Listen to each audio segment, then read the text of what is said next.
Bienvenue dans C'est quoi ta ref, le podcast de référence. Je vous partage ma vie. Récemment, j'ai ouvert un compte sur Letterboxd pour recenser et noter tous les films que j'ai pu voir dans ma vie. Oui, je vous le confirme, il faut quand même avoir un peu de temps de libre. Et j'ai tenté d'analyser ce que mes films préférés avaient en commun. Alors, ils ne sont pas tous du même réalisateur, c'est pas ça. Ce ne sont pas tous le même genre de film, pas ça non plus. Pas tous avec les mêmes acteurs. Et puis, en regardant l'un d'eux pour la 14e fois, Le Seigneur des Anneaux pour ne pas le citer, j'ai enfin compris. Leur point commun était leur musique. Dans tous nos films préférés, la musique est un élément essentiel. C'est ni plus ni moins que le vecteur de transmission de nos émotions. C'est cet élément précis qui va faire en sorte que nous allons tisser un lien très particulier avec le film. Un peu comme quand on se souvient de là où on était quand on apprend les choses importantes dans sa vie, la musique nous rappelle certaines scènes qui nous ont marqués parfois à vie en une demi-note. Qui n'a pas attendu des années que sa lettre pour Poudlard arrive par la cheminée en écoutant ceci ?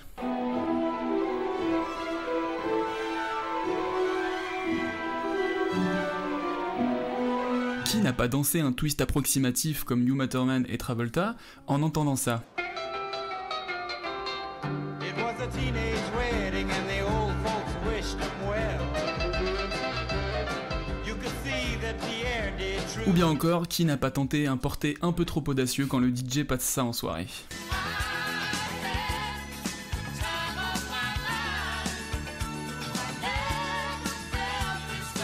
Sans musique, un film d'horreur ne ferait pas peur, un film triste ne ferait pas pleurer, les thrillers seraient chiants à mourir, les scènes d'action ressembleraient à des documentaires W9 hyper bien faits, et The Artist serait...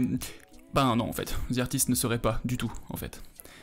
Un grand philosophe a dit un jour, quand nous regardons un film, les dialogues parlent à la tête, l'image parvient aux yeux, et la musique s'adresse au cœur. Non je déconne, c'est pas un philosophe qui a dit ça, c'est moi, je trouvais juste ça classe. Pour moi, le plus grand metteur en scène du monde, c'est la vie. Et je lui ai tout pompé. Quand j'étais enfant, ça me donnait de l'espoir dans le cinéma ou même dans l'art, quoi. J'ai envie de dire, mais d'où elle vient? Qui m'a soufflé? Qui a parlé? C'est de la transpiration, c'est beaucoup plus de la transpiration que de l'inspiration. J'adore l'idée que les mots puissent changer les choses. Il a influencé tout le monde, moi le premier, mais vraiment. Le peu que j'ai appris, c'est que je préfère me tromper avec mes erreurs qu'avec celles des autres, ça c'est sûr. D'abord parce que je suis un passionné. J'aime les choses, j'aime brûler les passions les unes après les autres, et j'aime les choses qui me procurent quelque chose, que ce soit une émotion, un plaisir, un sentiment. Quand on a envie de faire un truc, il faut plonger comme un fou et le faire, quitte à se tromper. Et pour ce nouvel épisode, je suis accompagné de l'homme aux 978 films recensés sur Letterboxd, dont déjà 45 vus cette année, ce qui représente plus de 80 heures passées dans les salles obscures en un mois. En un sens, on peut dire qu'il en a déroulé de la bobine, c'est Romuald. Ça va Romuald ? Salut, tu me stalks de ouf en vrai. Bah ouais, moi je regarde toutes tes critiques Letterboxd. Je suis devenu accro à Letterboxd, vraiment. Ouais. Bah ça va ? Bah trop bien. Écoute. D'ailleurs, je me suis rendu compte qu'on a le même DJ dans les fêtes de village. Ouais. Allez, les amoureux. Je vois que la banlieue lyonnaise et la Corrèze ont... C'est très lié, c'est très lié. C'est compliqué. Alors que... Qu'est-ce que tu nous proposes et quels sont tes refs en termes de musique de film ou de BO, qu'est-ce qu'on c'est pareil. Exactement, c'est bande pareil, originale. mais voilà. Alors, en propos liminaire, ce que j'avais souhaité faire, c'est de rappeler un petit peu quelle était l'histoire de la musique dans les films.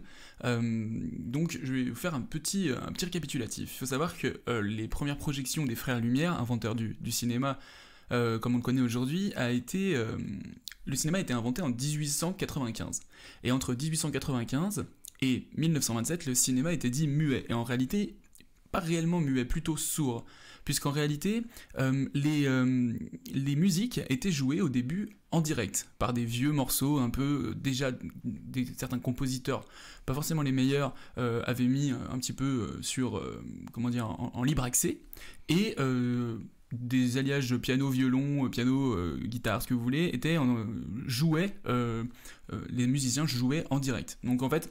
J'avais fait un truc, une projection au ciné de très vieux courts-métrages, et il y avait un pianiste dedans. Et je trouve ça trop cool. Voilà, c'est trop cool à faire. Et ben ça, c'était les débuts un peu. Ce qui est drôle, c'est qu'aujourd'hui, en plus, il y a des ciné-musiques, tu sais. Ciné-concert. Hein. Ciné-concert, exactement, des grandes sagas, tout ça. On revient au début, c'est rigolo de voir que la boucle est bouclée. Et donc voilà, jusqu'en 1927, il y avait ce principe, avec quand même, entre-temps, des évolutions. Et en évolution, je vais vous parler notamment du premier film dans lequel une bande originale a été incorporée. C'est le film qui s'appelle L'assassinat du duc de Guise en 1908, et c'est Camille Saint-Saëns qui a créé la première musique de film originale. Profitez-en, c'est le seul moment culture du podcast. Donc profitez-en. Et je vous ai mis un petit extrait, comme ça vous pourrez dire que vous l'avez entendu.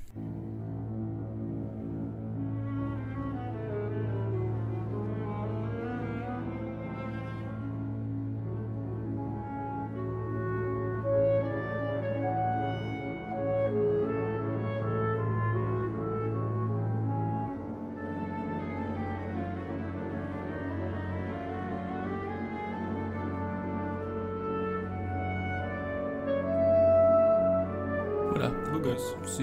C'est la première musique faite pour un film. Et pas repris. Okay. Exactement. Et voilà, donc ça c'était pour recontextualiser jusqu'à l'arrivée du premier film parlant en 1927 avec Le Chanteur de Jazz, qui est donc le premier film parlant de l'histoire du cinéma. Et ensuite, la musique s'est développée. Voilà, on n'est pas là pour faire l'histoire entière, mais je trouvais ça intéressant de recontextualiser quand merci même. Merci Stéphane Bern, ça me Merci beaucoup. Et alors toi, Romuald, c'est quoi ta ref en musique de film ? Alors moi, ma ref en musique de film, c'est ce que je me suis dit. Je me dis, c'est quoi les premières BO qui me viennent en tête ? Et en fait, pour voir la puissance de toutes les BO, je propose un extrait, mais un non-extrait. Je vais te dire des noms de films, et on va faire un jeu chez vous, dans votre salon ou dans le métro. Je vais dire des noms de films, et je vais vous laisser 2 secondes, et vous allez penser à la musique de film. Vous allez voir la puissance du truc. Si je vous dis le Retour vers le futur, Star Wars, Indiana Jones, Pirates des Caraïbes, Le Seigneur des Anneaux, Rocky, James Bond ou encore Ghostbusters. Voilà. T'as toutes les musiques en tête. Il y a un medley de fou là qui vient de se passer. C'est trop fort en fait. Et du coup, j'espère que vous avez eu l'extrait en tête sans avoir l'extrait. Et c'est ça qui est trop fort. Ouais, c'est vrai. Et puis, ce qui est vrai avec ton extrait aussi, avec ton exemple, c'est que ça marche à l'inverse. C'est-à-dire, si tu passes la scène en mute, t'as la musique qui vient aussi en tête. Moi, mais c'est plus compliqué, quoi. Parce qu'il y a des... En fait, j'ai vu des trucs assez marrants, comme dans toute l'idée que la musique change une scène de film et tout.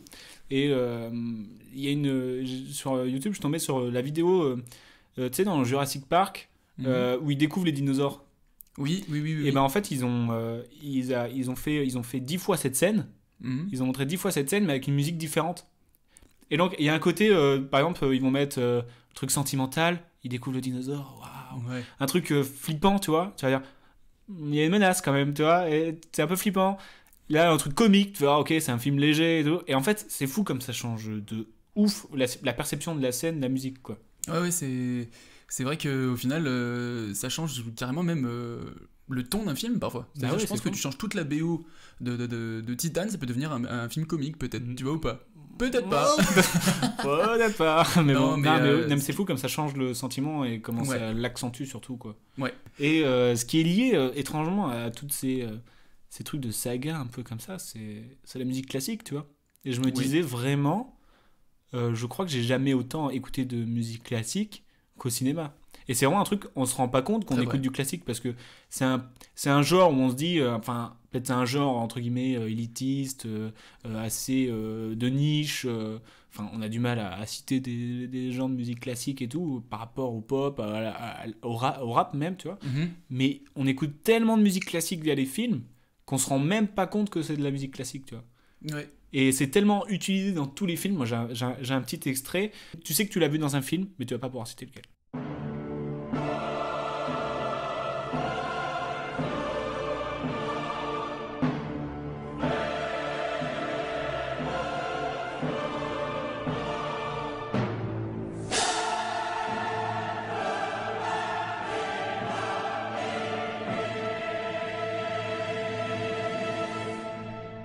Ah vous, tu l'as déjà entendu dans un... bien sûr, parce que j'ai entendu dans tellement de trucs. Et par exemple, il y a Excalibur, il y a des films d'horreur, il y a des films comiques, et cette musique, elle est dans plein de styles de films différents, aux genres différents, et elle colle aussi, et on l'a tellement entendu cette musique, alors que de nous-mêmes, on va pas dire, tiens, je vais écouter Carmina Fortuna de Karloff, tu vois. Ouais. Tu vois, c'est un truc comme ça, et il y a plein de musiques comme ça de Beethoven, de Chopin, de Tchaïkovski qu'on a écouté en boucle, tu nous la mets, on sait pas ce que c'est, tu vois, mais on sait que dans quel film c'est. Et je trouve ça fort le fait qu'on écoute du classique sans s'en rendre compte, alors que c'est un style qui est un petit peu c'est du classique, je vais pas trop écouter ça, alors qu'on écoute tout le temps ça, quoi. Ouais, en termes de musique classique, effectivement, bon, on va en parler beaucoup, je pense. On en a déjà cité peut-être 3 fois déjà le film depuis le début du podcast, tellement c'est trop présent pour notre génération et pour moi. Les bronzés font du ski. Ouais, exactement. Hey, j'ai la musique dans la tête. J'ai la musique dans la tête. Putain. Si on parle de musique classique, si on parle de compositeurs et tout, moi j'ai quand même envie de citer pour moi ce qui est la meilleure bande originale jamais faite. T'as fait un classement ? T'as réussi à faire un classement ? Franchement, c'est trop dur pour faire un classement. Mais je trouve qu'il y a le fait aussi, vu que c'est plein de films cultes, entre guillemets, il y a le fait de l'attachement personnel aussi. Mais c'est ce que j'allais dire. Du film, quoi. C'était un petit peu l'essence de l'émission. En plus, on n'est pas là pour mettre un classement objectif, c'est clairement subjectif, mais moi, ce qui a accompagné toute mon adolescence et toute ma vie finalement, c'est cette BO-là.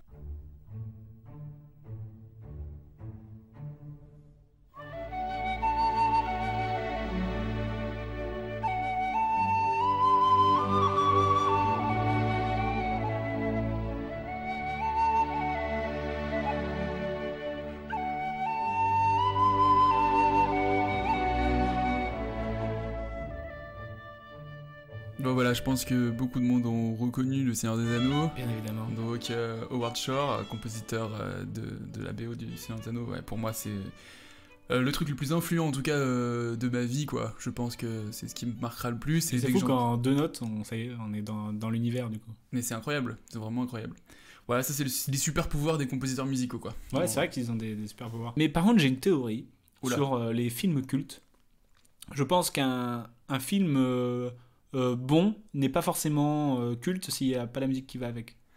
Ouais. Parce qu'il peut y avoir des films pas très bons, mais avec une BO incroyable, et le film va devenir culte. Tu vois ce que je veux dire ? Oui. S'il n'y a pas la musique culte, le film il peut pas devenir culte. Parce que culte c'est un petit peu peut-être tout le monde populaire, quoi, entre guillemets. Ça, quoi. Aux yeux de qui ouais, c'est ça. Alors tu mets un Jurassic Park, la saga elle est culte, alors que tous les Jurassic sont pas forcément bons, tu vois. Oui, c'est sûr, surtout qu'il y en a de plus en plus là en plus. Voilà. Ouais. Et du coup j'ai envie d'amener un petit extrait de un certain John Williams, je sais pas si ça te dit quelque chose, qui a réalisé, je crois, toutes les bandes annonces du siècle. C'est incroyable. Bande originale. Oui. J'ai dit bandes annonces. Ouais. Ok. Ouais, il a pas fait des bandes annonces. Tu vois ce que c'est, les American Film Institute Live Achievement Award. Chaque année, en gros, ils invitent quelqu'un et disent c'est trop bien ce que t'as fait. Et il y a tout le monde qui fait un discours sur lui, il fait c'est vraiment trop bien de travailler avec toi et tout ça. Et donc, je pense que tu vas mettre Martin Scorsese qui parle de lui. Non, qu'est-ce que je veux dire, Steven Spielberg. Ouais. Et donc du coup c'était à la cérémonie pour donner la récompense à John Williams. Et donc c'est le discours de Steven Spielberg. Et il parle de sa manière de travailler avec lui. Et il y a un truc que je trouve important qu'il dit, c'est d'abord la première étape que je fais avec John Williams, c'est de voir les moments du film où il n'y a pas besoin de musique. Parce que il dit que John Williams, c'est le pouvoir de la musique aussi par son absence. Et ça, je trouve ça bien aussi de dire qu'en fait, il y a des moments, pour que la musique elle soit vraiment bien, il faut qu'il y ait des moments où il n'y en ait pas, quoi. Voilà. C'est très vrai. Et il y a surtout une phrase que je vais vous faire passer. Parce que juste avant, il montre la scène de E.T. qui s'envole à vélo. Il la monte sans musique. Et après, il la monte avec musique. Et là, il dit ça. Sans John Williams, les vélos ne volent pas vraiment. Les balais non plus dans les parties de Quidditch. Les hommes en cape rouge non plus. Il n'y a pas de dinosaures qui marchent sur la Terre. Nous ne nous étonnons pas, nous ne pleurons pas, nous ne croyons pas. John vous fait insuffler la foi dans chaque film que nous avons fait. Vous prenez nos films, beaucoup d'entre eux sont sur nos rêves les plus impossibles, et grâce à son génie musical, il les rend réels et éternels pour des millions et des millions de personnes. C'est un honneur pour moi d'être ici ce soir pour dire à mon ami de la vie et mon collègue, félicitations.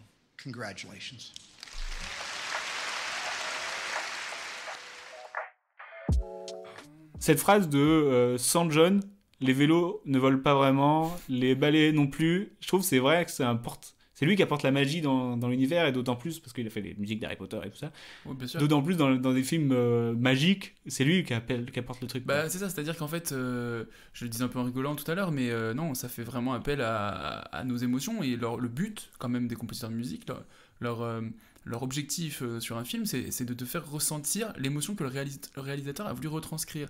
Et sans musique, l'émotion te parvient pas vraiment, en réalité. Ouais. Donc ça va non pas aider, mais carrément influencer la façon dont tu vas voir le film, et tu vas ressentir ce qu'il faut ressentir au bon moment grâce à eux. Et je trouve que c'est assez fort ça, parce que je pense qu'on l'a tous vécu, toi aussi, mais dans des moments de perfection entre le cadre, le montage, les acteurs, la musique, tout ça, mais normalement on a des sentiments, si on est un peu cinéphile, dans le corps qui sont incroyables. T'as l'impression que tout est exactement là où il doit l'être. Et même, ça te permet aussi, je sais pas, ça te concentre un peu sur le truc, quoi.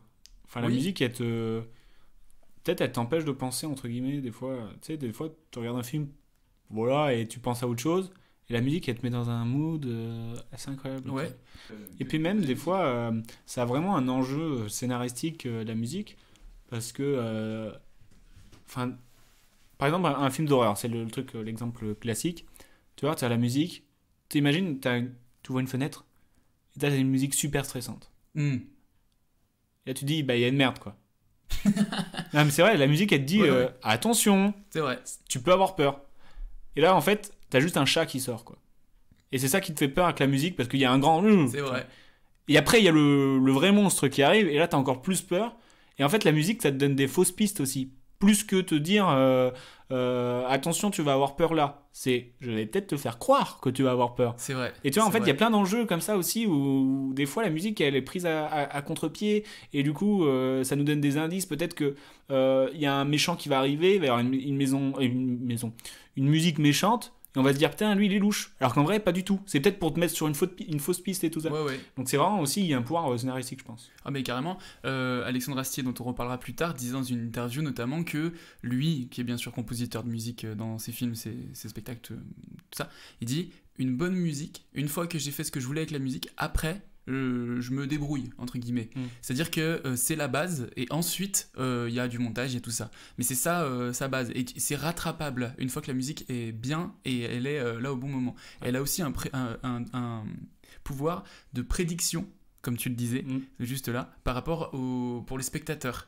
La musique a toujours un coup d'avance, selon lui, sur le scénario. Je trouve ça intéressant. Et en fait, c'est presque un personnage à part entière, quoi, qui te donne des points de vue et tout ça. Je voulais revenir sur John Williams et Steven Spielberg. Ce que j'aime beaucoup, c'est les relations de confiance entre compositeurs, réalisateurs. Oui. Est-ce que tu sais quel pair a le plus travaillé ensemble ? Je dirais... Ça va être vraiment dur. Parce que Comment ? Ça va être vraiment être dur. C'est des Américains ? Non, c'est des Espagnols. Des Espagnols ? Ah oui, donc alors je ne saurais pas. C'est Jorge Arriagada et Raúl Ruiz. D'accord. On fait 46 films ensemble. Waouh. C'est fou. Après, on a des Français, Francis Lay et Claude Lelouch, 35 fois. Ah oui, si. Il le fait toujours d'ailleurs. Henry Mancini et Black Edwards, 29 fois. Claude Chabrol et Pierre Jensen, 28 fois. Et John Williams et Steven Spielberg, 28 fois aussi. Waouh. C'est fort quand même. À ce niveau, voilà, à ce niveau d'exigence-là, c'est énorme. Et, et je voulais mettre un petit extrait justement sur cette relation de confiance entre... c'est un extrait de Johann Sfar et Olivier Davio, qui sont épris d'amour peut-être pour travailler ensemble.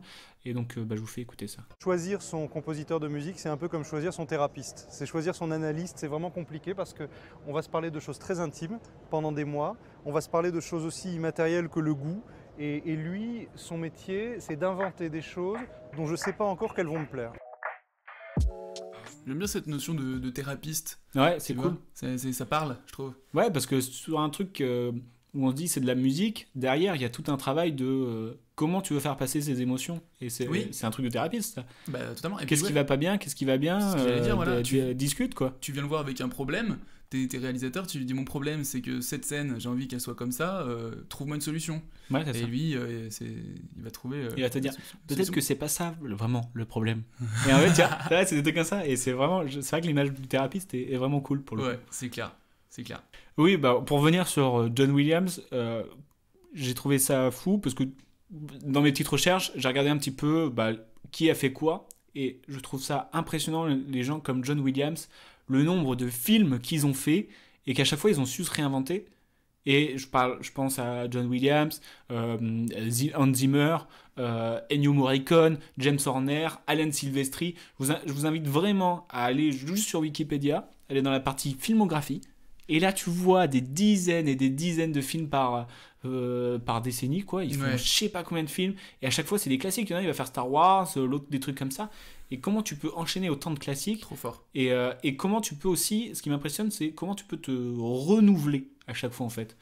Comment tu peux faire des centaines de BO et puis, en étant aussi différents les uns des autres. Et c'est ça, sur des genres de films super différents, tu fais aussi bien Pirates des Caraïbes que... Je veux dire, tu fais des dessins animés, tu fais des films d'aventure, des films... C'est clair qu'il y a ce que je trouve ça ouf, par exemple, comme, je sais pas, un Zimmer, c'est que tu regardes ce qu'il a fait...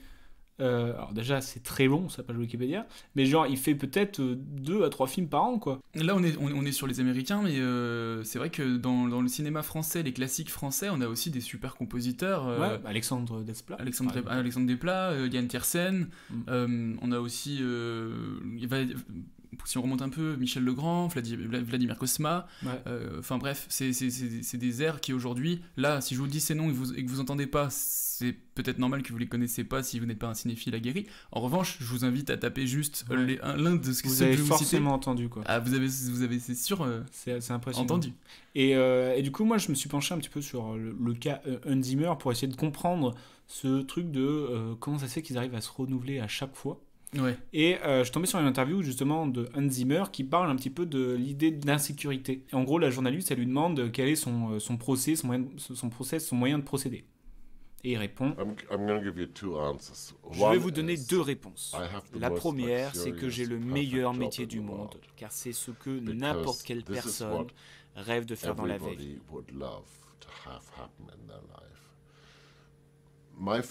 Des fois, mon téléphone sonne et on me dit « Je vais te raconter une histoire ».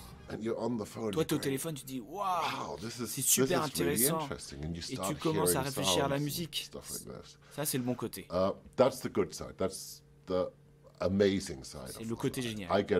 Le truc, c'est que je suis super excité et je dis tout de suite oui et je veux faire le film.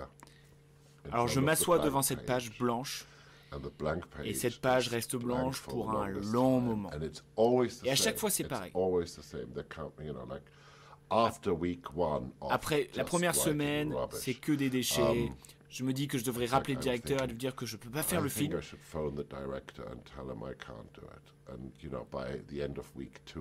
Et au bout de la 2e semaine, je me dis que ce que je fais, c'est nul, c'est inutile, je suis fatigué. Et puis la paranoïa de la deadline, je la crains. Fear, paranoia, deadline, and then somehow in the middle of the night. Et des fois, au milieu de la nuit, au moment où je l'attends le moins, 2 notes apparaissent qui veulent dire quelque chose. Et puis la 3e note arrive. C'est très lent à venir. And slowly it comes together. But it's.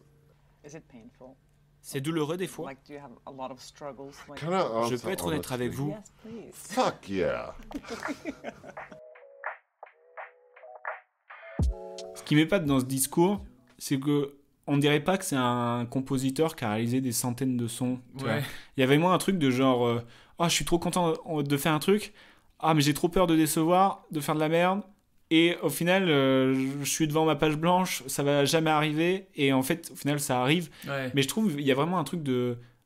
Il est pas bien pendant un moment parce qu'il a envie de bien faire et ça arrive pas, quoi. Et il y a des moments, ça arrive, quoi. Ouais, c'est presque rassurant de savoir que des mecs aussi influents que ça et aussi expérimentés que ça ont toujours cette espèce d'angoisse de la page blanche comme nous on peut avoir, tu sais. Ouais, et je pense que c'est aussi ce qui fait partie de la réussite, c'est de se remettre en question. Parce que si il doute et qu'il trouve ça nul, c'est qu'il se remet en question, il dit je vais pas pouvoir rendre un truc comme ça, quoi. Ouais. Et donc je pense que c'est ce qui fait la réussite aussi des grands compositeurs, c'est qu'ils arrivent à se renouveler et qu'ils arrivent à avoir un petit peu ce recul sur leur musique. ce monsieur Zimmer, donc Monsieur Zimmer, Monsieur Zimmer est à l'origine de mon premier souvenir de musique de film. Ce que j'entends par là, c'est la première fois où je me suis dit oula putain, qu'est-ce qui se passe, pourquoi je pleure? Et ben en fait c'est la musique, je crois. En tout cas c'est l'alliage parfait entre l'image et la musique, parce que sans la musique ça aurait simplement été un mec qui caresse des champs de blé.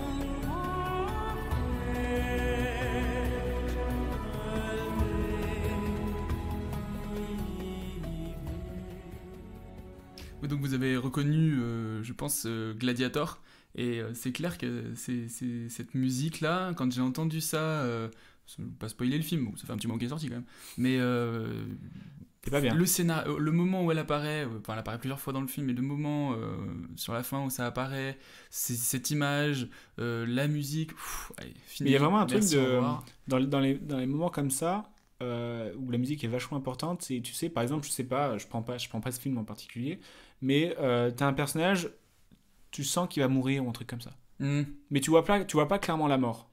Tu vas voir le personnage qui subit ce décès, entre guillemets, tu vois. Tu vas voir un plan sur le personnage qui attend, par exemple, le verdict de la mort de quelqu'un. Et là, tu vas avoir la musique triste. Et tu vas dire, ah bah ouais, en fait, la personne, elle est morte. Et c'est la musique qui va te dire ça. Tu vois ce que je veux dire? Oui, tout à fait, ouais. Si il met une musique comique, on va dire, ah putain. Ou une musique libératrice, ça va dire, ah putain, il est en vie. Mais là, on t'annonce via la musique qu'il est mort. Et je trouve ça trop habile aussi. Donc finalement, on en revient au fait que c'est un personnage à part entière. C'est clairement un personnage. Tout à fait. Je rends quand même les lettres de noblesse au compositeur qui a composé Gladiator, qui est Gavin Greenaway.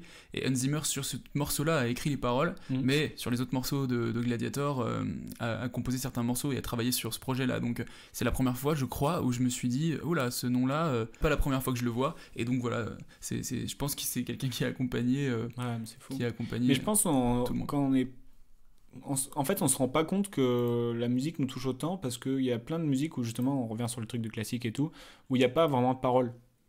Et donc c'est pas un truc qu'on va chanter après, quoi. Oui. Comme les Disney ou les trucs comme ça, quoi. Oui. Là, voilà. On se rend plus compte quand il y a des paroles, ou même des Titanic et tout ça, parce qu'il y a des paroles et qu'on peut les chanter après, quoi.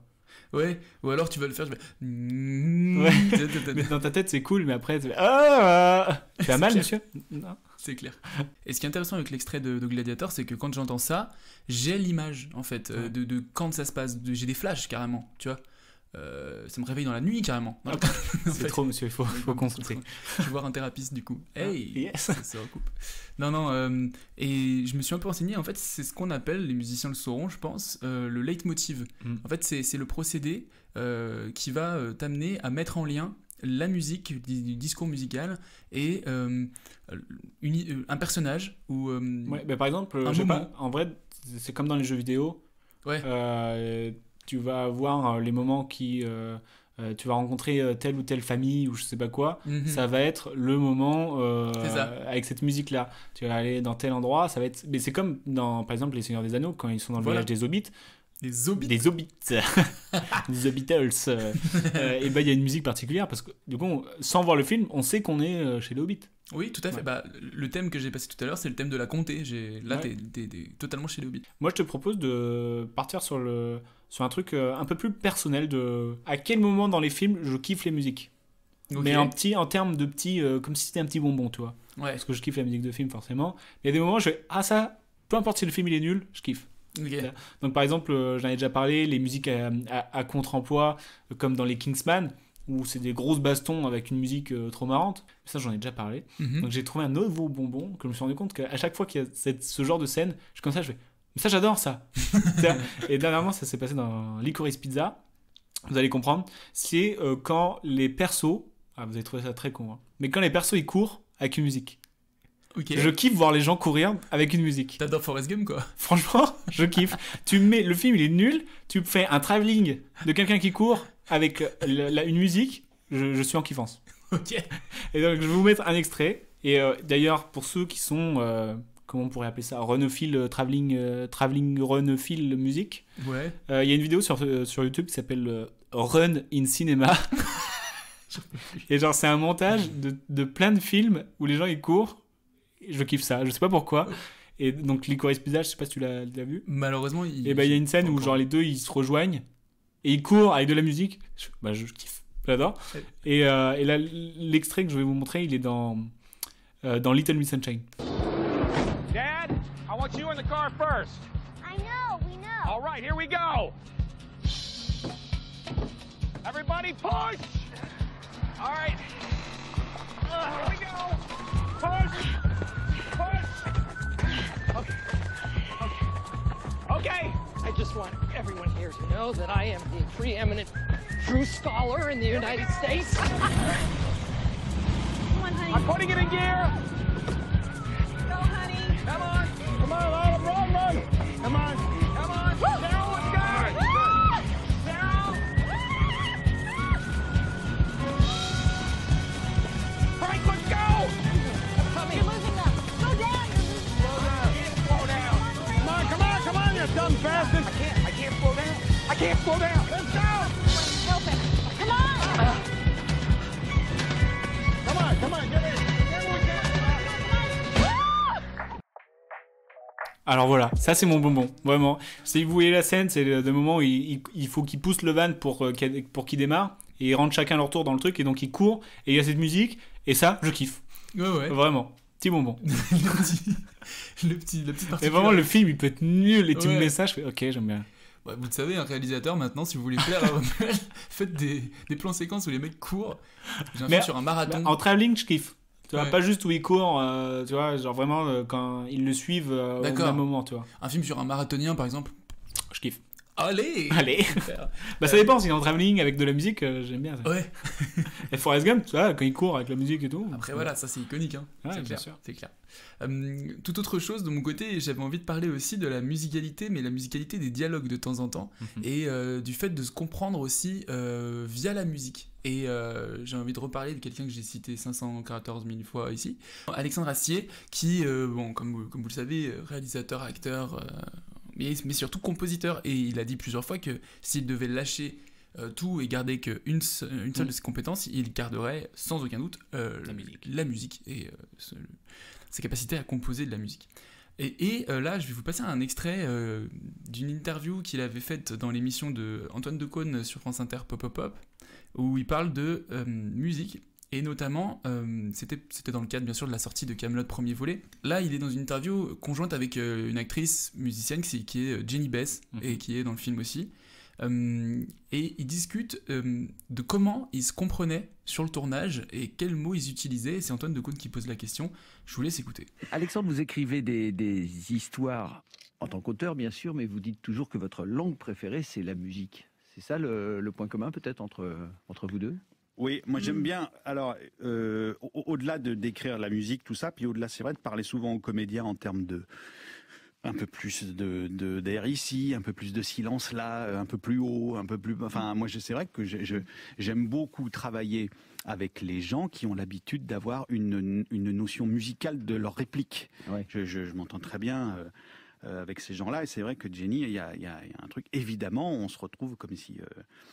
Quand on se donne des petits conseils, des machins, quand on se dit est-ce qu'on peut essayer par là, par ici, c'est toujours un peu des notions musicales, et je me sens très bien en fait dans ce domaine-là. Et je me suis posé la question, est-ce que Kaamelott ne serait pas une œuvre musicale finalement ? Parce qu'en vrai, avec toutes les répliques cultes qu'il peut y avoir, etc., tout ça, elles sont devenues cultes par leur musicalité des dialogues en réalité. Et je pense que c'est l'identité de Astier réside dans la musique et dans la il écrit comme une partition. Exactement, il écrit ses dialogues comme une partition, et je pense qu'il est profondément musical comme gars. Donc d'ailleurs, je fais cette petite réflexion là. Ça me fait penser à... Il y a un gars, je sais plus, on sait que j'ai vu, donc ça va être une semi-ref, quoi. C'est sur YouTube ou je sais pas quoi. Et en gros, il prend des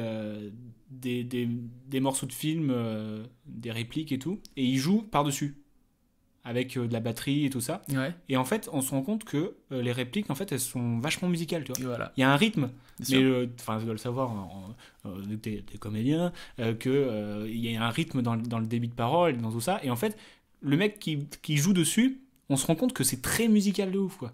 J'ai plus le nom, peut-être je le mettrai en lien si je le retrouverai, mais vraiment je en mets le truc. Ouais, je vois très bien. Bah, ça m'étonne pas du tout, hein. De toute manière, tout est une question de rythme en réalité, même dans une scène jouée. Hein, c'est vrai que tu le sens quand ils sont pas dans le rythme, les gens. Oui. Tu sens, putain, ça...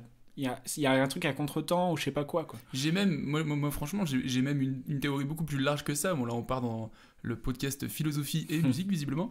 Mais même dans la vie... Tu t'es cité en intro, quand même. Ouais, je me suis cité. Et sinon, qui le fait ? Voilà.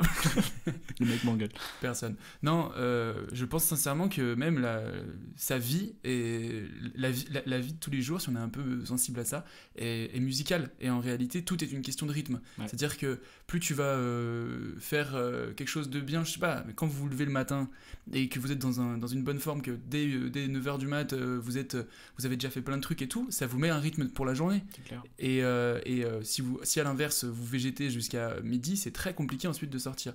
Et je pense sincèrement que tout ça est une question de rythme et qui dit rythme dit musique. Et en fait la musique, est-ce que le film aiderait pas la musique plus que la musique aiderait au film? Et ouais, donc ça nous rythme tout le temps et à tout âge. Bah oui, en fait dès l'enfance. Et un certain monsieur Disney Walt, par exemple, a compris ça assez rapidement. Et je pense qu'il a compris vite que la musique, alors en l'occurrence des chansons parce qu'on rajoute des paroles dessus, mais à la base ça reste quand même des notes. Il a compris ça assez vite, c'est-à-dire que c'est au centre de la réussite d'une œuvre. Mais voilà. Et est-ce que, je vais étayer mon propos, est-ce que si je te dis Robert Lopez, est-ce que ça te parle ? Robert Lopez. Est-ce que tu connais Robert Lopez, à part le boucher du coin, parce qu'il a quand même un boucher. Non, je connais pas. Ça vous parle ? Et pourtant, c'est un assassin. C'est quelqu'un qui a... Le mec vient de casser l'ambiance. Christophe Ondelat. Pourtant, c'est un assassin. C'est clair, ça a été un peu fait entrer l'accusé. Mais faites entrer le compositeur, puisque c'est un assassin qui a tué les parents, et surtout les oreilles des parents. Explication. C'est la Reine des Neiges. Libéré, délivré, je ne mentirai plus jamais. Robert Lopez a composé la musique de La Reine des Neiges, et il faut le dire, qui a quand même eu un Oscar de la meilleure musique originale de film en 2014. En vrai, elle est bien. Mais ouais, elle est bien. Elle est bien parce que même tu l'aimes pas, tu fais... C'est clair. C'est ça qui est fort. Le rythme est trop fort. Encore, donc en 2014, Disney a toujours bel et bien compris l'importance de la musique dans les films d'animation. Bon, là par contre, ce qui me tue, c'est qu'on vient de terminer cette première partie. Sur La Reine des Neiges. Sur La Reine des Neiges, on a cité du John Williams, du Hans Zimmer, du Howard Shore. Et voilà, donc la transition est toute trouvée, puisque nous parlions de films d'animation. Et Romuald, tu veux nous parler de notre premier invité ? Ouais, on a reçu 2 invités pour ce chouette podcast consacré aux musiques de films et au BO. Et en parlant de BO, notre première invitée qui s'appelle Cécile Corbel a fait tout simplement la BO de Arrietty, le petit monde des chapardeurs, c'est la première non japonaise à faire une bande originale pour le studio Ghibli. Donc franchement, respect. Et nous allons parler de son parcours, de comment ça s'est passé, ses rencontres, etc. Et notre deuxième invité, qui est dans le monde du cinéma, mais un peu plus peut-être éloigné.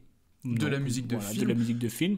C'est plus une passionnée de musique de film. C'est Flore Maquin, qui est graphiste artiste, comme ça qu'on pourrait le définir, qui fait elle est connue pour ses affiches alternatives de films de la pop culture. Donc je vous invite vraiment à aller voir, c'est vraiment chambé ce qu'elle fait. Elle a fait aussi les affiches du Festival de Cannes. Quand même. Oui, pas mal. Et donc elle est passionnée de musique de film. Comme on peut voir sa playlist, je crois que ça s'appelle Movie sur Spotify, où il y a tellement de films dedans. Mais comment il y a plus de musique que de films. Donc voilà, c'était trop intéressant de discuter avec ces 2 chouettes personnes. C'est clair. Et donc on vous laisse bien sûr avec notre première question. C'est quoi ta ref ? Si je devais résumer ma vie aujourd'hui, je dirais que c'est d'abord des rencontres. Vaste sujet.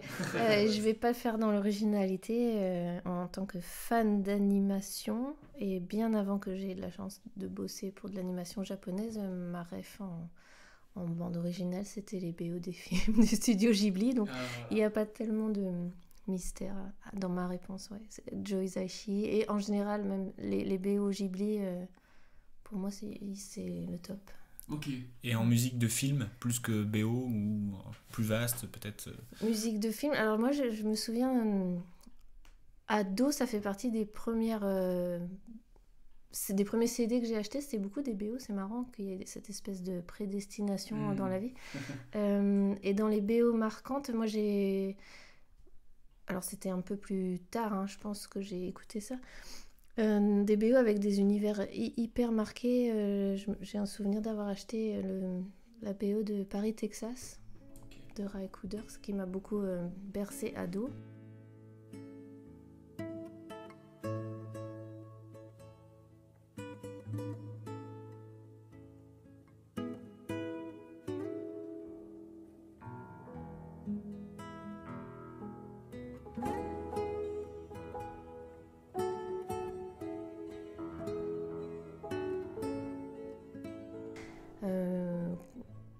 La BO de Himalaya aussi, j'avais beaucoup aimé ce film de Bruno Coulet. Donc ça, c'est très world music, très inspiration musique tibétaine, mais remanié à la sauce Bruno Coulet et brillamment fait.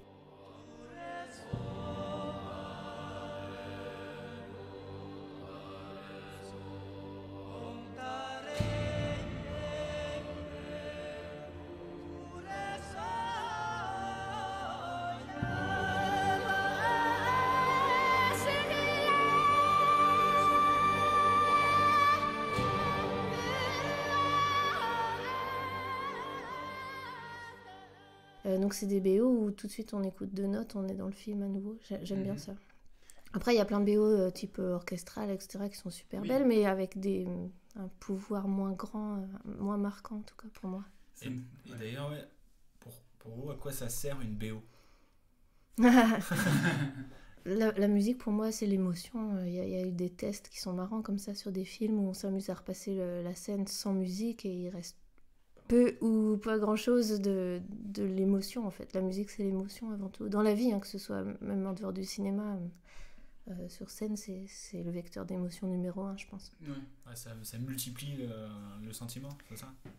Bah ça transporte et ça parle directement, je pense, quelle que soit la culture de la personne et son origine, ça va direct au cœur. On n'a pas besoin de... Ouais, culturellement, ça traverse un peu les surcouches émotionnelles des gens. Ça va directement là, à l'essentiel. Ma ref absolue, genre musique de film. Ça va être cliché, mais... On adore les clichés. Titanic, vraiment. Ah oui. Mais vraiment, mais je trouve cette BO complète, parfaite. Vraiment, pour moi, il y a tout dedans, quoi. Across the distance and spaces between us, you have come to show you go on.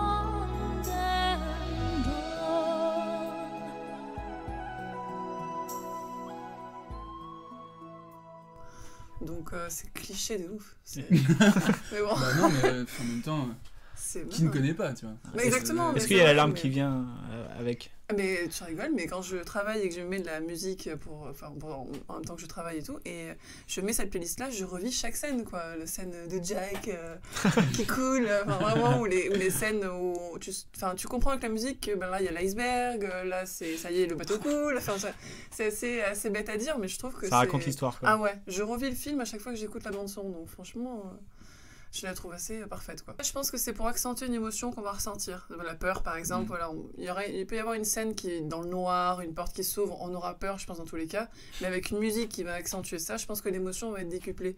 Et je pense que c'est un peu ça, quand je reviens sur Titanic, voilà, là, il faut être triste, donc on va appuyer avec une musique triste, mais il y a tellement une beauté aussi dans cet art-là, qui fait qu'on va ressentir une émotion effectivement plus grosse, mais c'est tellement beau aussi, quoi. Donc c'est rare qu'on ait deux arts comme ça mélangés, quoi, la musique et le visuel, quoi. Donc mais tu vois, j'ai une musique qui m'a marqué, moi, dans American Horror Story, dans la saison 2. C'est la saison avec l'asile, je crois. L'asile. Et il y a une musique qui revient de Dominique et Nick. Ma phobie. Voilà, mais exactement, mais tu vois, cette musique-là, on l'entendrait n'importe où dans une publicité ou quoi, on s'en ficherait, ce serait une musique un peu joyeuse, quoi. Là, de mettre dans le contexte de l'asile, American Horror Story, je pense qu'on est tous traumatisés par cette musique. Angoissante. Voilà, alors c'est hyper angoissant, tu vois, le mélange qui a été fait. Dominique et Nick s'en allaient tout simplement, routier, pauvre et chantant. En tout chemin, en tout lieu, il ne parle que du bon Dieu, il ne parle que du... Sur un vieux vinyle qui tourne en boucle et tout. Donc je trouve que y a des musiques des fois qui t'aurais jamais imaginé, mais qui te font bien flipper au final. Hein. Quand tu as encore plus un contre-pied comme ça, c'est encore plus marquant, je trouve. Parce que tu vois, direct, on va penser à ces scènes-là. Grave. Donc c'est assez cool. Yes. Et pour toi, c'est qui le plus grand compositeur de musique ? Oh là là. À part Céline Dion. Tellement. Ouais, à part Céline. Lequel, parce que c'est très personnel au final. Hein, on veut du subjectif à fond. Le premier, non. Alors, bon, évidemment, Hans Zimmer, je pense qu'il est un peu au-dessus, mais c'est presque trop banal parce qu'il est tellement bon que. C'est triste. Non, mais c'est. Non, parce qu'on va dire celui qui me parle le plus. J'adore Hans Zimmer, mais je pense que celui qui me parle le plus par rapport au film, c'est James Horner. Qui a fait dans les... John Williams aussi. Oh non. Après, il peut y avoir plusieurs refs. Hein, aussi. Les deux. Ouais, James Horner et John Williams quand même, parce que John Williams, il a fait beaucoup de films que j'ai connus quand j'étais plus jeune, dans les années 90, donc forcément, j'ai une attache sentimentale en fait. Bien sûr. Jumanji et compagnie, voilà. John Williams. Indiana Jones, je sais pas, Jurassic Park, c'est John Williams aussi. Hein. Je disais des énormités. Oui, donc là, c'était Booba, je pense. Voilà, c'était, non, mais voilà, c'est vrai que c'est les musiques des compositeurs que j'ai connus quand j'étais plus petite. Ouais. Donc dès que j'entends leur musique, ça me dit oh là là, ça me rappelle des souvenirs. Mais ça fait beaucoup sur les franchises finalement. Est-ce qu'il y a des films un peu de niche entre guillemets où on se souvient de la musique? Ah bah moi j'ai connu un compositeur mais qui est très connu au final. Je pourrais pas dire son nom, celui qui a fait Tenet, celui qui a fait les musiques de Tenet. Mais c'est pas un Zimmer aussi Tenet? Non. Ah non, c'est pas lui il s'appelle comment? Attends. Ludwig Göransson. Ah. Et la bande son est exceptionnelle.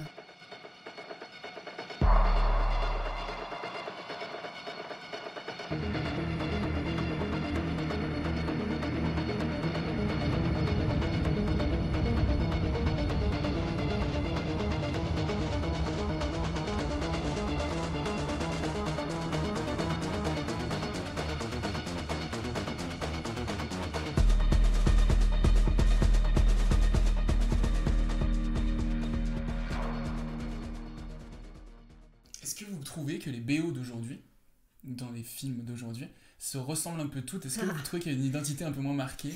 Alors c'est marrant parce que c'est une discussion que j'ai eue pas plus tard qu'hier avec des réalisateurs et un producteur, parce qu'il y a cette mauvaise habitude, enfin je sais pas si elle est mauvaise, hein, mais une façon de fonctionner du monde du cinéma, c'est pas qu'en France, c'est en général, de mettre des tracks temporaires souvent au fur et à mesure du boulot, en l'occurrence dans les dessins animés, sur les animatiques, et on met des tracks temporaires qui proviennent de BO de films antérieurs. Des tracks qui ne seront pas la musique définitive, mais qui sont extraits de films précédents, et dont le réalisateur ou les producteurs ont envie pour colorer telle ou telle scène. Et du coup, les compositeurs ont souvent ça entre les oreilles quand ils arrivent pour bosser sur les films. Et on leur demande de faire à la manière d'eux. Et c'est je veux ce genre de truc, et du coup, ça ressemble vachement... Et du coup, si le compositeur, il peut refuser, hein, mais souvent, il essaye quand même de satisfaire ses commanditaires. Ouais. Donc, on se retrouve à édulcorer des thèmes qui existent, et d'édulcoration en édulcoration, on aboutit à des BO qui se ressemblent un peu toutes et qui prennent pas trop de risques. Et si on tend l'oreille, moi je m'amuse beaucoup à ça, hein, que ce soit sur des séries ou des films, à essayer de deviner quel était on appelle ça un temp track temporaire. Quelle était la ref de départ, on parle de ref encore. Et c'est casse-pied parce que ça je pense que ça bride la créativité de pas mal de compositeurs de se voir un peu imposer. Ça part pas d'une mauvaise volonté, d'un mauvais sentiment, mais en fait, ça aiguille vachement l'inspiration. J'imagine que même si on lui dit je veux que ça ressemble à ça et que le compositeur dit je vais essayer de m'éloigner, inconsciemment, ça rentre dans la tête. Quoi. Et puis les commanditaires ayant entendu leur track temporaire maintes et maintes fois, ils s'y sont attachés aussi, donc si on s'éloigne trop, ils retrouvent plus ce qu'eux avaient envie, et le compositeur, même s'il dit je vais pas suivre, il va forcément aussi inconsciemment s'imprégner de la façon d'orchestrer. Parce que la musique se fait à peu près en même temps que le film, que le montage. Ça dépend, non, parfois le compositeur est au début de l'action, et puis parfois il a 3 mois pour faire la musique et tout est presque déjà fini, donc en attendant qu'il arrive, il y a eu des tracks temporaires justement. C'est un monde souterrain. L'envers du décor. Qui sont redoutables parfois. Moi, j'aime pas du tout.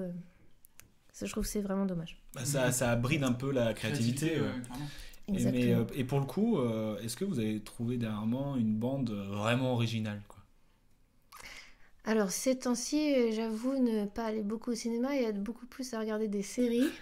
Et en séries animées encore. Ce qui m'a bluffé, c'est tout ce qui est les génériques de fin de l'Attaque des Titans, qui pour moi sont vraiment topissimes.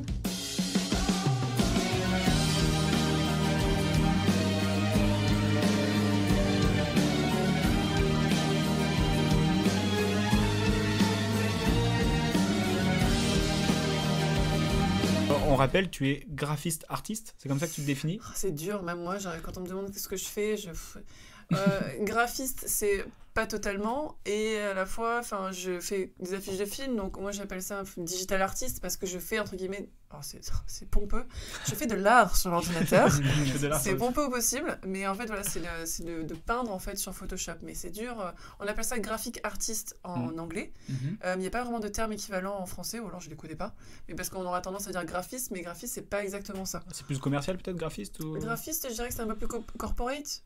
C'est pas du tout péjoratif, c'est vraiment, tu vois, les affiches publicitaires, les choses comme ça, ma vision moi du graphiste c'est ça. Et après moi, comme je fais des trucs un peu plus artistiques, mais encore une fois c'est pas les bons mots à utiliser, mais voilà, c'est un truc un peu plus dans le domaine de l'art, de la peinture numérique, quoi. Parce que le graphiste va y avoir le nom du festival, le nom du film. Ouais, mais tu vois, l'affiche Festival de Cannes par exemple, je dirais que c'est un travail de graphiste. Tu vois, même s'il y a un montage photo, tout ça.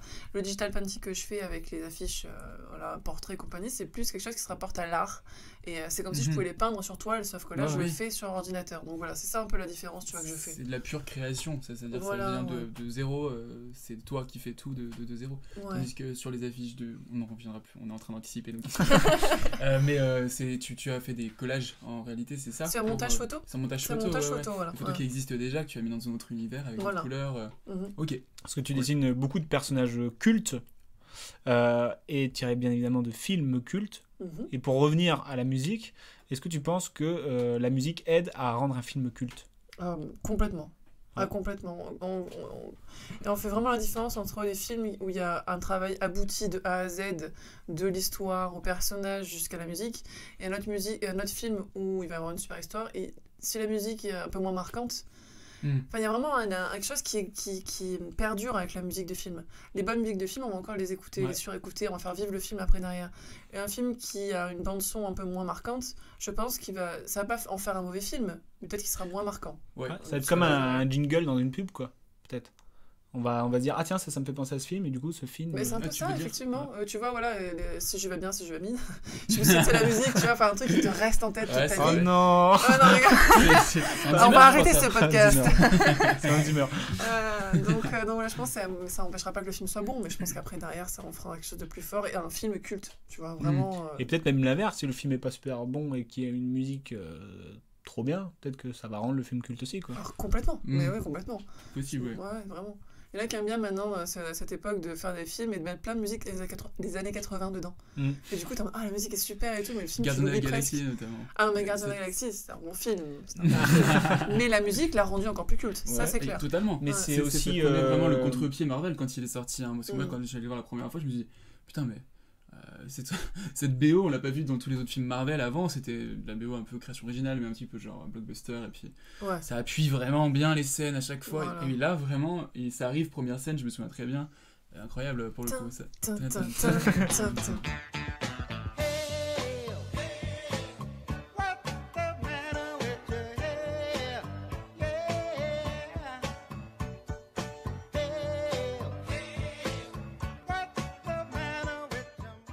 Personne ne connaît le nom de ce groupe. Non. Mais c'est exactement ça, mais tu vois, il y a plein de musiques hyper cultes dans le film qui étaient là bien avant le film et que tout le monde connaît. Et maintenant, dès qu'on entend ces musiques, bah c'est Gardiens de la Galaxie. Ouais. Tu vois, on a oublié en fait qu'il y avait une époque avant. Groupe, non. Exactement, on est autre chose que ça. Non, on fait des concerts des fois.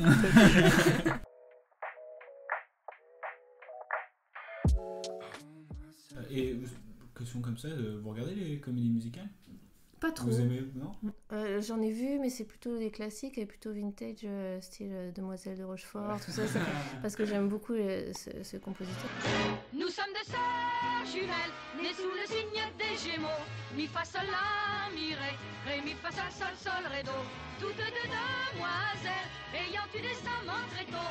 Mi fa sol la mi ré, mi fa sol sol sol ré do. C'est différent aussi, je pense, dans une comédie musicale et une BO, même si il y a la BO, parce que... la comédie musicale, il y a tout l'aspect chanson qui participe à raconter l'histoire, donc c'est vraiment un exercice différent, je pense.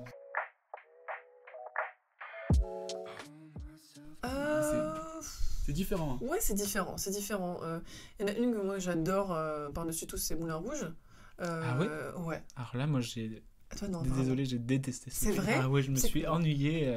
Mais moi, je pleure à chaudes larmes à la fin du film. C'est horrible. Pourtant, je ne pleure jamais devant les films. Enfin, si, je pleure. J'ai toujours une petite larme qui va couler devant le Roi Lion ou quoi. Mais Moulin Rouge, c'est comme si c'était une personne de ma famille. Je pleure, mais c'est horrible. Et ce film-là, je le trouve magnifique, mais ça fait longtemps que je l'ai pas vu. Peut-être c'est pour ça. J'ai une théorie, c'est une question de génération. Peut-être. Je sais pas parce qu'il y a des films, les comédies musicales, c'est efficace quoi. Peu importe la génération. Si la musique est bien et que tu danses. Moulin Rouge, la musique est bien. Ouais, les musiques sont folles. Wow. Tu vois, c'est un débat parallèle.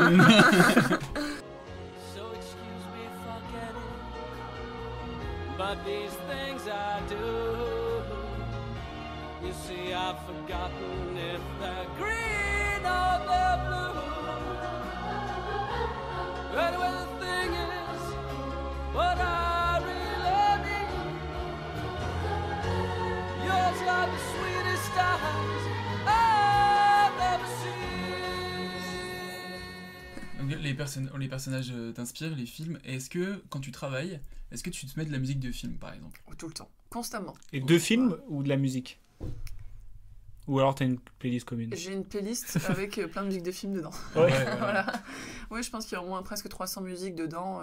Je rajoute, c'est plein de films que j'ai aimés, quoi. Et j'ai constamment. Mais le problème, c'est que ma playlist, maintenant, je l'ai tellement écoutée qu'il faut que je rajoute d'autres choses ou qu'il faut que je change parce que je les connais trop par cœur, quoi. Mais c'est-à-dire que t'écoutes pas de la musique hors film ? Tu restes quand même dans l'univers. Non, j'écoute de tout. En fait, ça dépend. C'est un peu selon le mood. Tu vois, le matin, même des jours où j'écoute du Disney. Vraiment, j'ai une playlist Disney, tu vois. Donc, pour te dire. Exactement. Pas de jugement. Passons à la question suivante. Dans le métro, tu sais, t'as pas honte du tout d'écouter Pocahontas dans le métro. Ouais, faudrait pas que le câble sorte. Ouais, vraiment. Ça me fait trop rire d'imaginer ce qu'écoutent les gens dans le métro, tu vois. Genre, j'imagine des mecs baraques et tout en train d'écouter, tu sais, de ce rêve. J'aimerais trop avoir ce pouvoir. Pouvoir nul, mais pouvoir. C'est hyper intime, c'est un peu un journal intime, tu vois. Quand tu comprends ce qu'écoute la personne en face, tu dis, ça veut dire beaucoup de choses. Mais est-ce que vous arrivez à regarder un film ou une série avec les yeux et non l'oreille, du coup ? Est-ce qu'il y a pas une déformation professionnelle ? J'ai déjà arrêté une série parce que la musique était... Ah oui.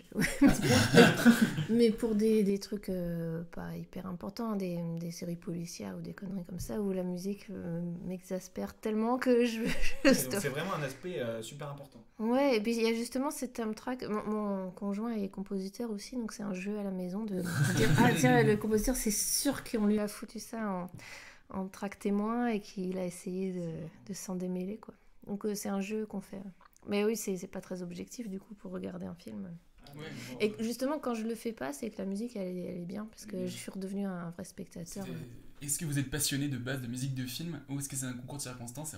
On a cru comprendre que c'était quand même une vraie attirance déjà de base, les musiques. Je me le suis dit a posteriori, que depuis l'enfance, l'adolescence, j'écoutais beaucoup de musique de film, j'aimais beaucoup l'animation, donc c'est un peu marrant de voir que les hasards de la vie et des rencontres ont fait que je me suis mise à composer pour... En fait, moi, je voulais pas être musicienne non plus, donc c'est que des hasards et des rencontres, tout ça. Mais c'est peut-être écrit... C'est écrit ou pas, j'en sais rien, donc... On a fouillé un petit peu, sans mauvais jeu de mots, et c'était sur l'archéologie au début. Oui, j'ai un diplôme de recherche en archéologie. Mais ça me sert toujours, parce que je pense que ça m'a donné une ouverture d'esprit, de la curiosité, et puis une culture générale qui fait que ça nourrit aussi musicalement, je pense. En plus d'affiches, tu as fait dernièrement un générique pour J'ai tué mon mari. Oui, tout à fait. Je suppose aussi que c'est un travail différent. Ah, complètement. C'est le même principe au début de réflexion, parce qu'il faut trouver une idée. C'est ça en fait, on m'a dit l'identité, on m'a donné des photos, je n'ai pas vu la série pour le coup à ce moment-là, et du coup c'était le même principe, de trouver une idée d'abord, et ça c'est ce que m'a apporté la publicité. Quand j'ai fait des études de publicité, on avait toujours un professeur qui disait ok, mais c'est quoi l'idée? Non, mais en fait, l'idée, c'est que... Tu n'as pas l'idée. Voilà, exactement. À partir du moment où tu as besoin de 15 phrases pour décrire ton idée, c'est qu'elle est mauvaise. Ouais. Et si tu n'arrives pas à le dire en une phrase, il y a un problème. Donc du coup, j'ai gardé ça en tête. Et donc là, ce qu'il fallait, c'était que je trouve une idée et puis après de la retranscrire sous forme d'animation, quoi. Mais c'était un peu le même principe que pour une affiche. Il fallait que je raconte quelque chose. Et après... Mais par contre, c'est différent. D'animer sur After Effects, c'est pas pareil. Quand même. Mais c'était cool, j'ai adoré, moi. Mais pour revenir à la musique, là, tu n'as pas dû travailler avec la musique, mais sur la musique, non? Alors non, parce qu'en fait, moi, j'avais pas la musique. La musique a été rajoutée après pour une question de droit, parce qu'en fait, il voulait cette musique-là. Le réalisateur voulait cette musique-là. Mais c'était pas sûr. Moi, j'avais fait, sur la proposition que j'avais faite à la base, c'est une musique un peu plus rythmée. Et en fait, ils ont rajouté celle-là et ça collait très bien aussi, quoi. Mais en fait, après, peu importe ce qu'on mettait dessus, en fait, ça aurait fonctionné. Ok. On parle de musique, générique, etc. Est-ce qu'il y en a un comme ça qui te revient en tête, un générique? On a parlé de celui d'OVNI un petit peu tout à l'heure, mais est-ce que tu en as un autre comme ça qui te revient, un générique même de films, de séries, d'émissions? Pourquoi pas? Big Deal, trop bizarre. Oh, c'est récent ça, le Big Deal, dis donc. On a 30 ans. Ouais, c'est ça. Générique. Beetlejuice.